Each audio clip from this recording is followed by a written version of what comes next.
আমার ভাইয়ের লাশ আমরা নিব, তুই দিয়ে যা, লাশ তুই দিয়ে যা। যেহেতু বলেছিস লাশ নিয়ে যা, তার মানে বোধহয় রাস্তার কাছেই আছে। এগুলো কেন বললো? প্রিয় ভাইয়েরা, আমরা সবাইকে মার্ক করেছি, আমরা প্রত্যেকটা কুলাঙ্গারকে চিহ্নিত করেছি। চিহ্নিত করে আমরা সেই তালিকা পুলিশকে দিয়ে এসেছি। আমরা 1 ঘন্টা সময় দিলাম, এই 1 ঘন্টার মধ্যে ওই মানবী হায়নাগুলোকে অবশ্যই অবশ্যই বিচারে হতে আনতে হবে। আমার দেশে ট্যাক্সের টাকায় বেতন পেয়ে কিভাবে আমার জনগণের হামলা চালায় দিতে হবে। একটা কুলাঙ্গারকেও ছাড় দেওয়া হবে না। আর অথর্ব ইন্টারিমের অথর্ব উপদেষ্টারা, তোমরা তাকিয়ে তাকিয়ে দেখো, আজকে ওসমান হাদির মতো দেশপ্রেমিক, তার হত্যার বিচার চাওয়ার জন্য আমাদের রাস্তায় নামতে হচ্ছে এবং সেখানে এসে তোমরা হামলা করতেছো। এর চাইতে লজ্জা কিচ্ছু হইতে পারে না।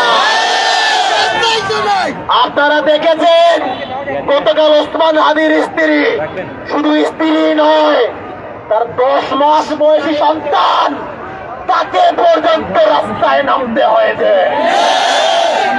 10 মাসের শিশু সন্তান, সে কি বুঝে তাকে কিনা পিতার হত্যার বিচার পাওয়ার জন্য রাস্তায় নামতে হয়েছে।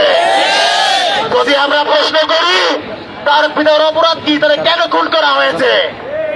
তার পিতার সবচাইতে বড় অপরাধ হচ্ছে এই দেশটাকে প্রাণ প্রাণ দিয়ে ভালোবাসা। তার পিতার অপরাধ হচ্ছে তিনি কারো মতো জুলাই বিক্রি না করে সিনা টান টান করে বলে গিয়েছে, জান দেব। আজকে তুমি তাকিয়ে দেখো ওসমান হাদি, তোমার সেই কথা বাস্তবায়ন করার জন্য আজকে হাদি চত্বরে হাজারো হাদিরা দাঁড়িয়ে আছে। আমরা কি পারবো ওসমান হাদির স্বপ্নের বাস্তবায়ন বিনির্মাণ করতে? আমাদের এই লড়াই শুধু আজকে একদিনের জন্য না।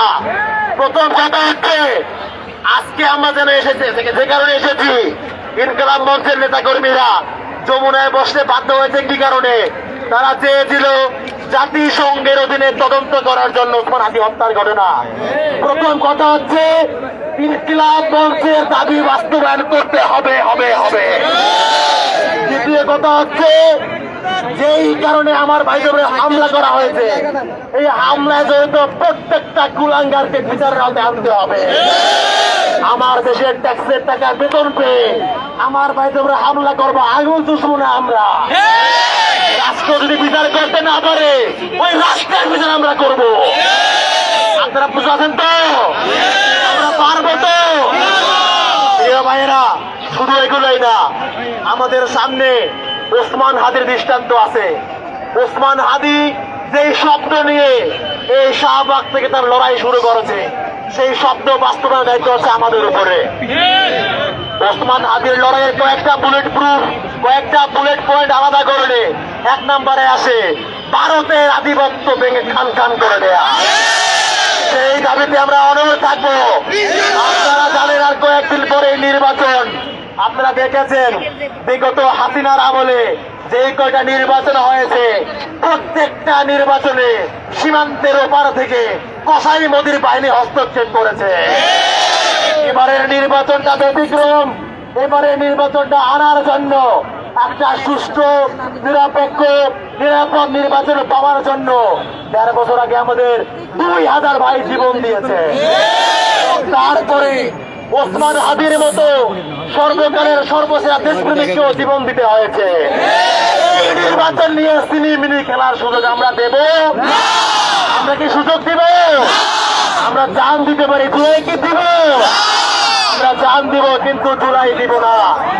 প্রিয় ভাইয়েরা, আমরা 1 ঘন্টা সময় দিয়েছি, আমরা 1 ঘন্টাই অপেক্ষা করব। আমরা দেখতে চাই 1 ঘন্টার মধ্যে এই ব্যর্থ ইন্টারিম ওই সমস্ত চিহ্নিত কুলাঙ্গার গুলোকে বিচারের মুখোমুখি করে কি করে না। যদি রাষ্ট্র বিচার করতে ব্যর্থ হয়, ওই রাষ্ট্রের বিচার আমরা করবো ইনশাআল্লাহ। চালো রে চালো, চালো রে চালো, ইন্টারিমের গদিতে, জাহাঙ্গীরের গদিতে, জাহাঙ্গীরের 2 গালে মারো তালে তালে।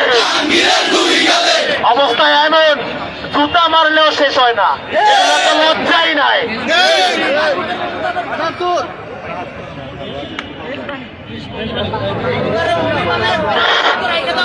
Action action